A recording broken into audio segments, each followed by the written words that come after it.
आप हैं जहां न्यूज ब्रॉडकास्ट है वहां। गुरुग्राम पुलिस ने एक ऐसे फर्जी कॉल सेंटर का भंडाफोड़ किया है जो ऑनलाइन चाइनीज़ व अन्य लोन ऐप के द्वारा दिए गए लोन के रुपए की रिकवरी करने के नाम पर लोन लेने वाले लोगों की फ़ोटो न्यूड फ़ोटो के साथ एडिट कर उन फ़ोटो को उनके जानकारों के पास व्हाट्सएप के माध्यम से भेज धमकी दिया करते थे। गुरुग्राम पुलिस ने कॉल सेंटर से कुल 9 महिला आरोपियों सहित कुल 38 आरोपियों को काबू किया है, जिनके कब्जे से कुल 1,70,000 रुपये, 27 लैपटॉप व 44 मोबाइल फ़ोन बरामद किए गए हैं। एसीपी क्राइम के मुताबिक फर्जी कॉल सेंटर के मालिक अभिनव और शांतनु ने 2 लोगों को हायर कर रखा था, जो कस्टमर का फ़ोन हैक कर उनका डाटा निकालते थे और न्यूड फ़ोटो के साथ अटैच कर लोगों को धमकियां दिया करते थे। फर्जी कॉल सेंटर पकड़ा है और कुछ लोगों को भी गिरफ्तार किया है। ये पूरा मामला क्या है, वो बता दीजिए। हमारे साइबर पुलिस स्टेशन के एसएचओ निरीक्षक विजेंद्र सिंह को एक सूचना मिली थी कि कुछ लोग एक कॉल सेंटर चला रहे हैं और जिसमें लोगों के साथ वो न्यूड मैसेजेस भेज के उनकी फ़ोटो को एडिट करके न्यूड बना के उनको और उनके रिश्तेदारों को वो फ़ोटो भेज रहे हैं और धमकी भरे मैसेज भेज रहे हैं कि और ये लोन अमाउंट भरो, नहीं तो हम आपको इस तरह से बदनाम कर देंगे। इस तरह की सूचना पे डीएलएफ फेज़ 1 के जो बताए गए पते पर उन्होंने रेडिंग पार्टी तैयार करके और रेड की।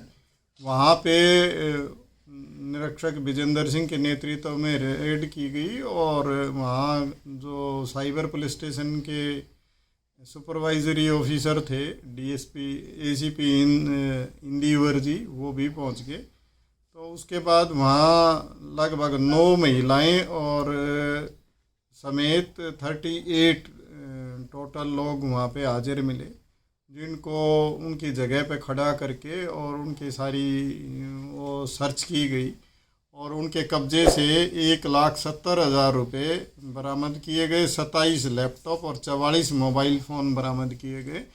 और उससे ये उनका सारा ये देखने के बाद और उनकी पूछताछ में ये पता चला कि ये चाइनीज़ ऐप लोन और दूसरी जो लोन की वो ऐप्स हैं उनके लिए रिकवरी का काम करते थे और इन्होंने 2 लोग हायर कर रखे थे जो इनको उनके फ़ोन जो कस्टमर के फ़ोन थे वो हैक करके उनके फ़ोटो गैलरी से निकाल लेते थे और उनको न्यूड करके उनके सर्कल में इस तरह के धमकी के साथ भेज देते थे और उनके रिश्तेदारों को, उनके दोस्तों को भी तुम लोन दो, नहीं तो हम तुम्हें बदनाम करेंगे। इस तरह की ये एक्टिविटी काफ़ी दिन से इनकी जारी थी। पूरी डिटेल में इन्वेस्टिगेशन की जा रही है और हमने इन जो वहाँ पे मिले जो लोग थे 9 महिलाओं समेत जो 38 लोग थे उनको हमने गिरफ्तार कर लिया है और आज कोर्ट में प्रोड्यूस कर रहे हैं।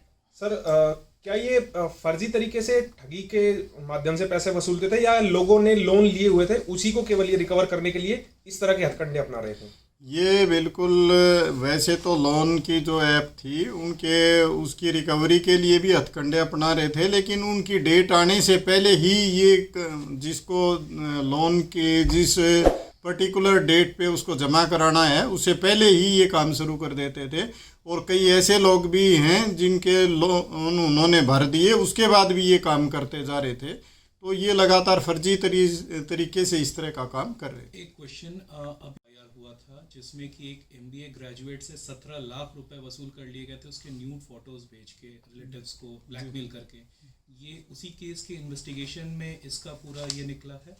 नहीं, ये अलग केस है और हम इसकी इन्वेस्टिगेशन कर रहे हैं कि भी उसके कोई कनेक्शन इससे जुड़े हुए हैं या नहीं है, लेकिन ये दूसरा केस है। सर अब तक कितने के रहने वाले हैं, क्या कुछ कौन है इसका मास्टरमाइंड सर? ये अलग अलग आरोपी हैं, लेकिन इसका जो असल मालिक है वो एक पवन है, दिल्ली का निवासी है, और एक मनीष है ये भी दिल्ली का रहने वाला है। तो इस तरह के बाकी लोग इनके एम्प्लॉई थे, ये मिलके ये काम कर रहे हैं। ये भी गिरफ्तार किए गए सर दोनों?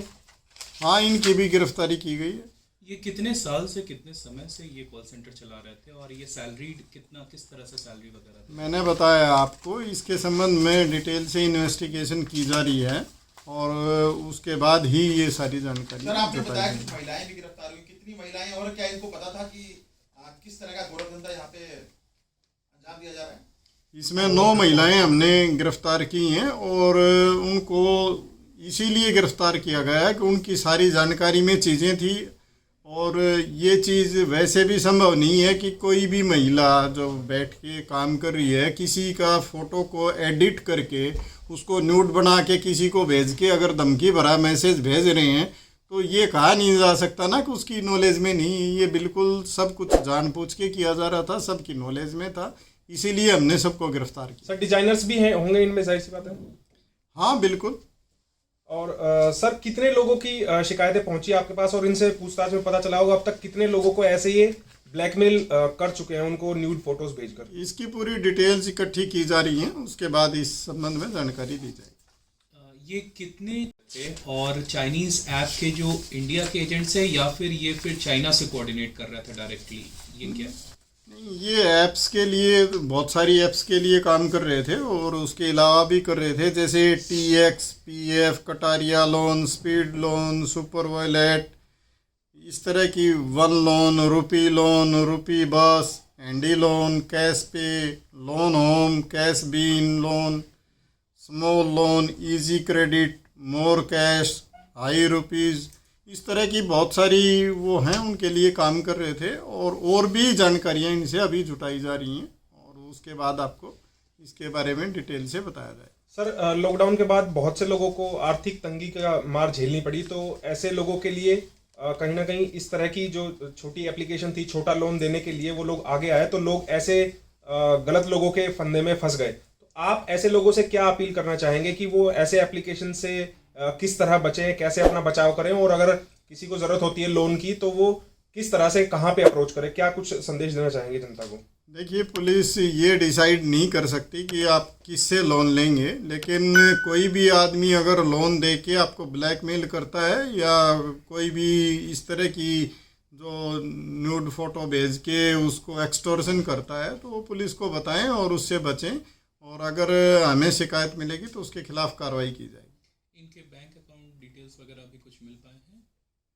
देखिए, ये इन्वेस्टिगेशन का हिस्सा है, सारी इन्वेस्टिगेशन की जा रही है।